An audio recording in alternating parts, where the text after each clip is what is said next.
नमस्कार दोस्तों, स्वागत है आपका मेरे इस YouTube channel learning basic economics with Richa ma'am में। And I hope you all are doing well in your studies. आज हम आपके लिए लेकर आए हैं terms used in micro economics का सेकेंड पार्ट, और इसमें हम डिस्कस करेंगे Giffen goods and Giffen paradox. Actually जो गिफिन है वो नाम है, नाम भी क्या, एक सरनेम है एक स्कॉटिश जर्नलिस्ट और स्टैटिस्टिशियन का, जिनका पूरा नाम है सर रॉबर्ट गिफिन।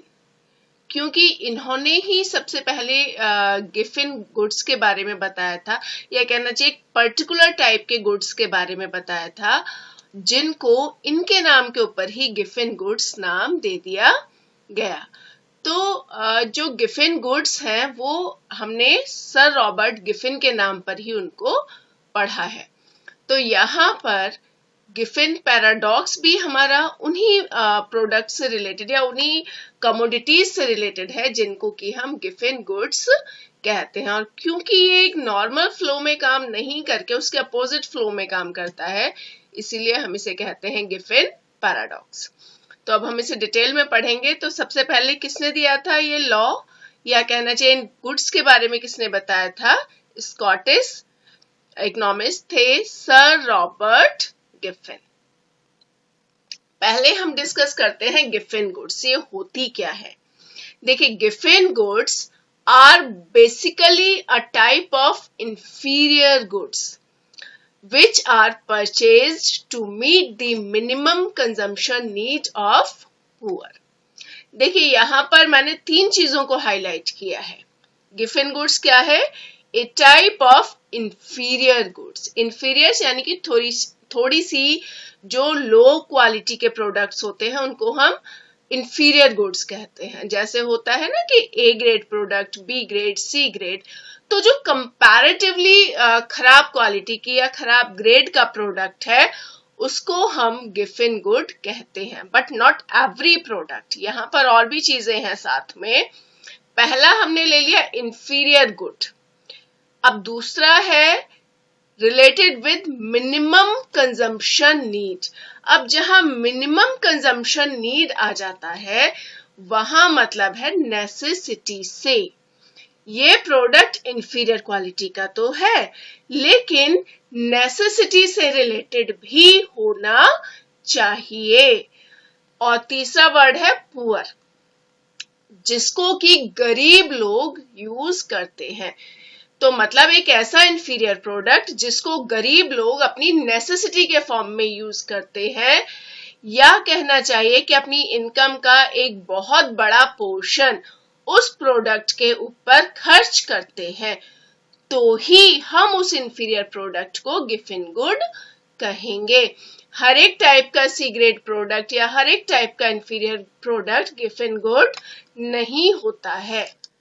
तो यहाँ पर ये बात समझ में आ गई होगी, गिफिन गुड एक इंफीरियर क्वालिटी का प्रोडक्ट है जिसको कि गरीब लोग अपनी बेसिक या नेसेसिटी के फॉर्म में यूज करते हैं।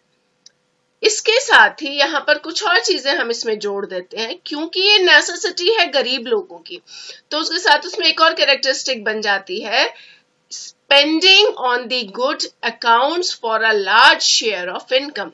जैसे अभी मैंने बोला कि वो अपनी इनकम का एक बहुत बड़ा पोर्शन इन प्रोडक्ट्स पे खर्च करते हैं, और जो बहुत ज्यादा इलास्टिक भी नहीं हो सकता, क्योंकि ये चीज इलास्टिक नहीं है, मतलब उनकी नेसेसिटी से रिलेटेड है।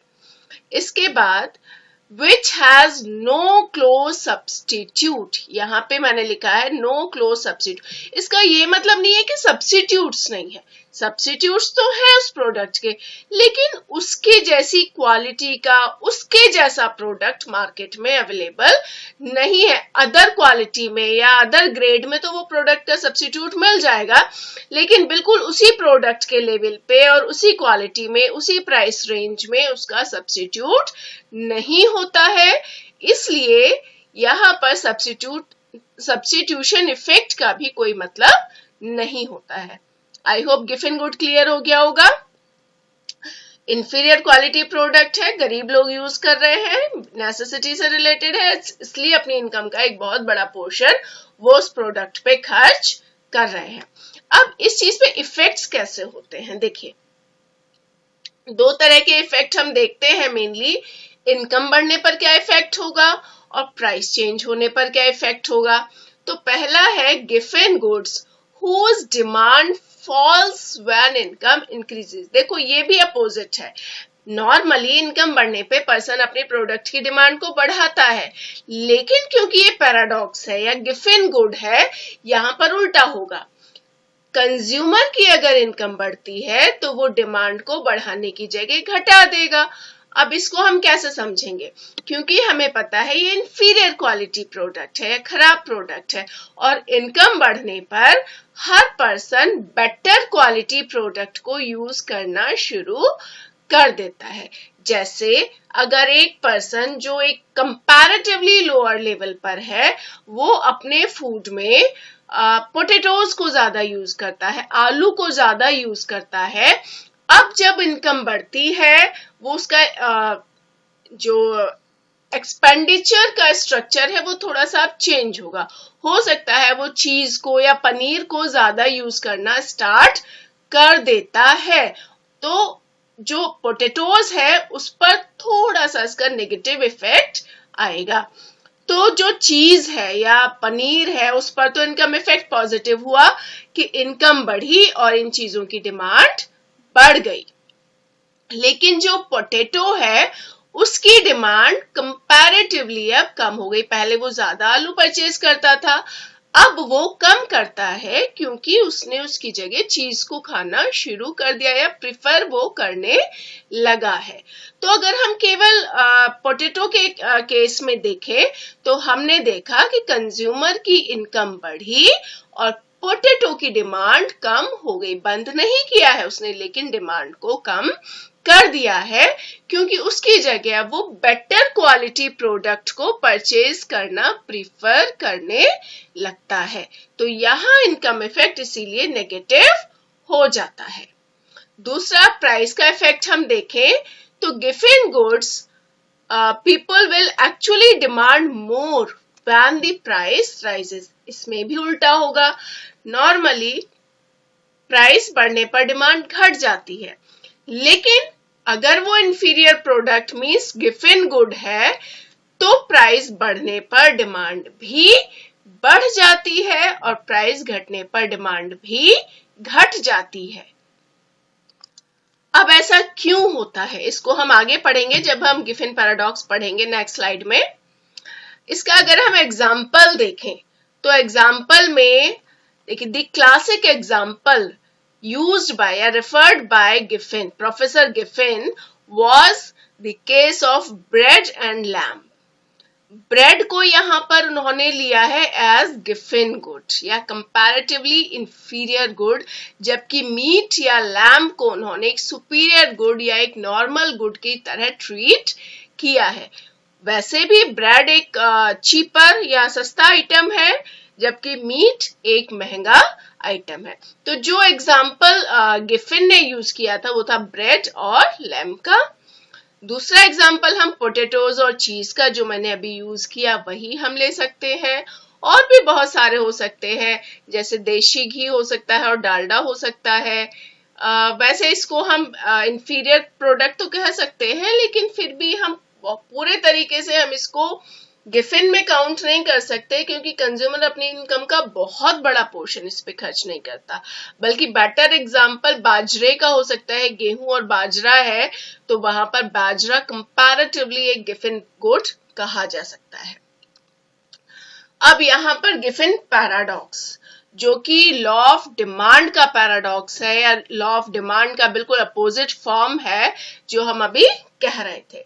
तो देखिए sir Robert Giffen states that the Giffen goods, the basic law of demand for Giffen goods, the basic law of demand is violated. Law of demand यहाँ पर काम नहीं करता या अपोजिट तरीके से काम करने लगता है। That's why we call it Giffen paradox. Simply देखिए, with the rise in price of a given good the demand for it further rises, मतलब प्राइस बढ़ेगा तो डिमांड भी बढ़ेगी, प्राइस घटेगा तो डिमांड भी घटेगी। अब ये कैसे होता है ये हमें देखना है। देखिए, अगर हमने यहाँ पर वही पोटैटो और चीज का एग्जाम्पल हम ले लेते हैं, तो यहाँ एक पुअर या कंपैरेटिवली गरीब एक पर्सन है जो अपनी इनकम का मान लेते हैं 1,000 रुपया अपने फूड पे खर्च करता है। अब क्योंकि वो गरीब है तो वो 800 रुपए यानी कि 800 पोटैटोज पे खर्च करता है और 200 मीट पे खर्च करता है, या सॉरी चीज पे खर्च करता है। तो ये एक उसका एक्सपेंडिचर का स्ट्रक्चर है। अब यहाँ पर अगर पोटैटो का प्राइस बढ़ जाता है तो पोटैटो का प्राइस बढ़ने का मतलब है कि अब वो अपनी एसेंशियल रिक्वायरमेंट्स या नीड्स को भी पूरा नहीं कर पाएगा, तो अब उसे बाकी चीजों की डिमांड कम करनी पड़ेगी, लेकिन वो पोटैटो की डिमांड को कम नहीं कर सकता क्योंकि उसकी बेसिक या नेसेसिटी है ये उसकी। तो यहाँ पर अब वो क्या करेगा कि वो चीज की डिमांड को और भी कम कर देगा, हो सकता है 100 रुपए ही कर दे या और भी कम कर दे, और इन बचे हुए पैसों से वो पोटैटो को ही ज्यादा क्वांटिटी में परचेज करेगा।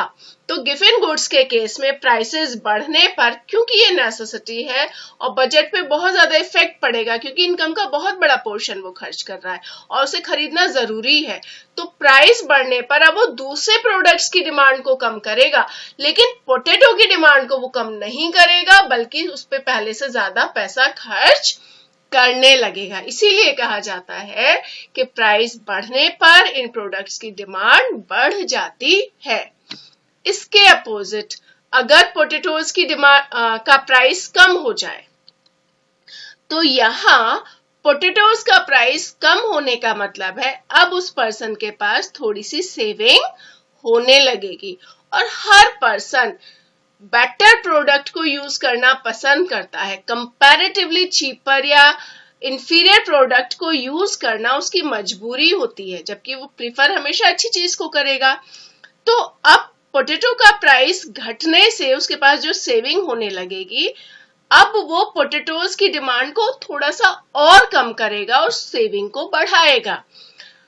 तो डिमांड कम होने से अब जो उसकी सेविंग थोड़ी सी ज्यादा हो जाती है, उस सेविंग से अब वो चीज को खरीदना या पनीर को खरीदना प्रिफर करने लगेगा। तो यहाँ पर पोटैटोज का प्राइस कम हुआ, लेकिन कस्टमर या कंज्यूमर ने उसकी डिमांड को और भी कम किया जिससे कि वो बेटर प्रोडक्ट को खरीद सके। तो ये होता है given paradox. Simply law of demand का हमें उल्टा इसको करना है। प्राइस बढ़ेगा तो गिवन गुड की डिमांड भी बढ़ेगी और प्राइस घटेगा तो इन प्रोडक्ट्स की डिमांड भी घट जाती है। अब हम इसके किसी ऐसे एग्जाम्पल को देखना चाहें जो एक्चुअल में कभी हुआ हो, तो हम इसमें एक एग्जाम्पल लेते हैं आयरिश इकोनॉमी। आयरिश इकोनॉमी में 19th century में it was observed that potatoes which formed the basic part of the meat had an increase in price। तो जो आयरिश इकोनॉमी थी उसमें 19th century में पोटैटोज का प्राइस बहुत बढ़ने लगा था, और जब ये प्राइस बढ़ा तो ये देखा गया, डायरेक्टली यहाँ पे ये ऑब्जर्व किया गया that people started purchasing more potatoes. Potatoes का प्राइस बढ़ा और लोगों ने उसको ज्यादा क्वांटिटी में परचेज करना स्टार्ट कर दिया to fulfil minimum consumption needs and to compensate. अब इस डिमांड को जो उन्होंने बढ़ाया है इसको कॉम्पेंसेट कैसे करेंगे? Cut down on purchase of costly meat, यानी कि मीट की डिमांड उन्होंने कम कर दी और पहले से ज्यादा खर्चा उन्होंने अब पोटैटोज पर किया। ये इसका रियल एग्जाम्पल है। तो यहाँ पर गिवन पैराडॉक्स हमारा खत्म हो जाता है। आई होप समझ में आ गया होगा। मैंने अपनी पूरी कोशिश की है, इसमें समझ में आ जाएगा आसानी से, इतना कोई टफ टॉपिक है ही नहीं। और इसके साथ ही अगर मेरी ये मेहनत आपको अच्छी लगती है तो काइंडली मेरे चैनल को शेयर और सब्सक्राइब जरूर कीजिए। इसके साथ ही stay at home. Thank you.